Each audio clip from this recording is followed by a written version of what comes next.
आप इसी को MWM कर सकते हो। कैसे? आपने इसको स्टेबलाइज किया, you just have to give the command कि do the external rotation whenever I say, let's से, ओके। अब इसको, ये रिलैक्स है, ये स्टेबलाइज्ड है,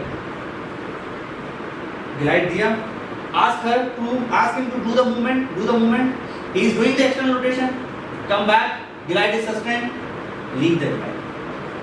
Same for internal. What you need to do, grasp like this, right?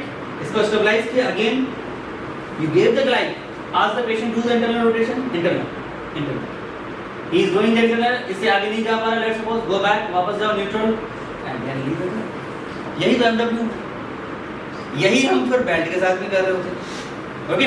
तो टेक्निक्स हमारे पास वही होती है, we just what we need to do, जहाँ पे जो थेरेपी हमें लगती है इफेक्टिव, उसमें जितना आप एक्सटर्नली रोटेट करते हो, ह्यूमरस घूमता हुआ आपके सामने बाहर आता है, तो आपकी ग्रिप उतनी मजबूत होती है। बस आपने उसकी एनाटॉमी को समझना है कि ग्लाइड, अगर यही मैं 0 डिग्री ऑफ एडक्शन में ग्लाइड दूं पोस्टीरियर, मैं ज़्यादा बेहतर नहीं दे सकता, क्योंकि इंटरनली रोटेटेड पोजीशन में ह्यूमरस अंदर की तरफ ज़्यादा जाता है, इसीलिए फ्रैक्चर ज़्यादातर डिसलोकेशन होता है एक्सटर्नली रोटेटेड पोजीशन में, because 90 degree abduction and 90 degree external rotation is the close pack position for the glenoid joint, internal rotation नहीं है।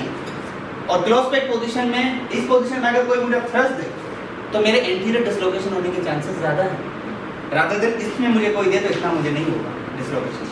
तो ये चीज़ें हमें समझनी लाजमी होती है, राइट। इंफीरियर ग्लाइड के लिए, अब पोस्टीरियर ग्लाइड आप जिस भी एंगल में दो, अब पोस्टीरियर ग्लाइड से 3 टेक्निक्स आपके सामने। नंबर 1, आप पोस्टीरियर ग्लाइड देते हो with rotated arm. Rotated arm क्या होगा, मतलब ये वाली position, you can give the glide, no issue with that, मतलब रोटेटेड है in short. Posterior glide just simply 70 to 80 degree of abduction, this is the point. इसमें फिर हम इसको मॉडिफाई भी करते हैं। मॉडिफाई कैसे करते हैं, let's suppose a patient comes, वो कहता है कि यार बाकी सारी मूवमेंट ठीक है, ये 90 डिग्री से ऊपर नहीं जा रहा, लेट्स सपोज, ठीक है।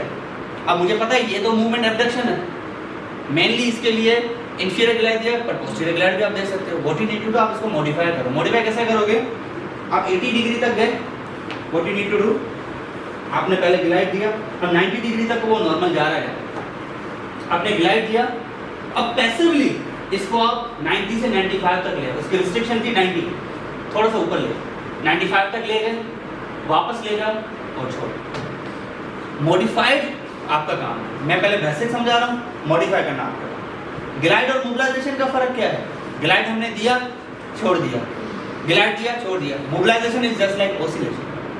यही मैं पोस्टीरियर मोबिलाइजेशन देता, रिलैक्स, अब मैं क्या करता, रिदमिक ऑसिलेशन देता, 1 2 3 4 6 to 8 ऑसिलेशंस। ग्लाइड दिया, 5 से 10 सेकंड में मैं ऑसिलेशन दूं, 5 से 10 सेकंड में होल्ड करूं तो वो ग्लाइड है, बैक टू बैक दूं तो वो ऑसिलेशंस। और वो किस रेंज में देनी है, जो अवेलेबल है।